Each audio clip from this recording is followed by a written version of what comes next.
Judul renungan pada kesempatan hari ini saya beri judul Taat Saja. Terambil di dalam Roma 16 ayat 19. Demikianlah firman Tuhan, kabar tentang ketaatanmu telah terdengar oleh semua orang. Sebab itu aku bersukacita tentang kamu. Tetapi aku ingin supaya kamu bijaksana terhadap apa yang baik dan bersih terhadap apa yang jahat. Amin. Ibadah tanpa disertai ketaatan melakukan kehendak Tuhan adalah sia-sia belaka. Dan yang Tuhan cari dalam diri orang percaya itu adalah kekuatan dalam ketaatannya. Sekali lagi, ibadah tanpa disertai ketaatan, melakukan kehendak Tuhan adalah sia-sia belaka. Dan yang Tuhan cari dalam diri orang percaya adalah kekuatan dalam ketaatannya. Oleh karena itu, orang percaya harus berusaha sedemikian rupa untuk mencari perkenanan Tuhan. Artinya apa di sana? Yaitu kita harus lebih sungguh-sungguh lagi dalam mengikut Tuhan. Kita harus mengalami percepatan rohani, yaitu mungkin ibadah lebih lagi, berdoanya lebih lagi, mungkin juga melayani Tuhan lebih lagi, taat lebih lagi, dan lain sebagainya. Yang perlu kita tahu, ketaatan adalah prioritas utama Tuhan. Artinya apa? Di dalam keadaan dan situasi apapun, senang atau tidak senang, kita harus tetap taat. Kata taat, jika kita baca dari depan ataupun kita baca dari belakang, tetaplah taat. Dan hidup dalam ketaatan atau hidup dalam kebenaran adalah mutlak bagi orang percaya. Karena itu menyukakan hati Tuhan. Di dalam 3 Yohanes 1 ayat 4. Demikian firman Tuhan, bagiku tidak ada sukacita yang lebih besar daripada mendengar bahwa anak-anakku hidup dalam kebenaran. Haleluya.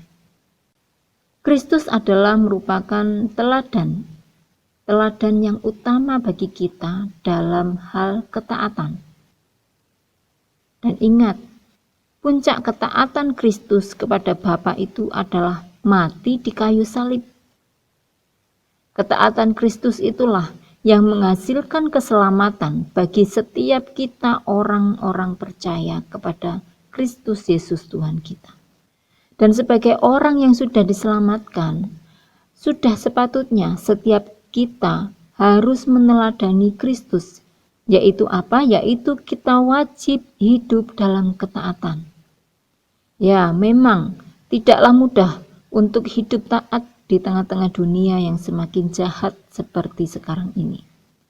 Apalagi ditambah lagi dengan kemajuan teknologi yang ada membuat orang tidak lagi hidup mengandalkan Tuhan. Dan apalagi semakin diperparah dengan menjamurnya ajaran-ajaran sesat.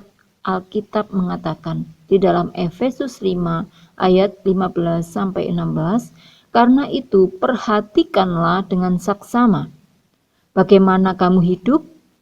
Janganlah seperti orang bebal, tetapi seperti orang arif, dan pergunakanlah waktu yang ada, karena hari-hari ini adalah jahat. Amin. Jemaat Tuhan yang dikasihi Tuhan, hidup taat berarti hidup dalam kekudusan.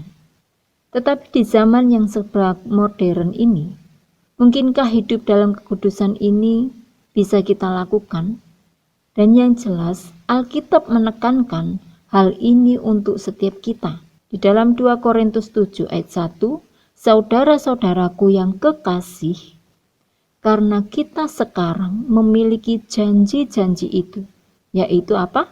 marilah kita menyucikan diri kita dari semua pencemaran jasmani dan rohani, dan dengan demikian menyempurnakan kekudusan kita dalam takut akan Allah. Ibrani 12 ayat 14, demikianlah firman Tuhan, berusahalah hidup damai dengan semua orang dan kejarlah kekudusan. Sebab tanpa kekudusan tidak seorang pun akan melihat Tuhan. Artinya hidup kudus adalah syarat mutlak untuk kita mengalami kehadirat atau hadirat Tuhan. Sebab tanpa kekudusan tak seorang pun dapat melihat Tuhan. Sekali lagi saya bacakan di dalam Ibrani 12 ayat 14 merupakan kesimpulan renungan pada kesempatan hari ini. Demikianlah firman Tuhan. Berusahalah hidup damai dengan semua orang dan kejarlah kekudusan, sebab tanpa kekudusan tidak seorang pun akan melihat Tuhan. Amin. Mari kita sepakat di dalam doa.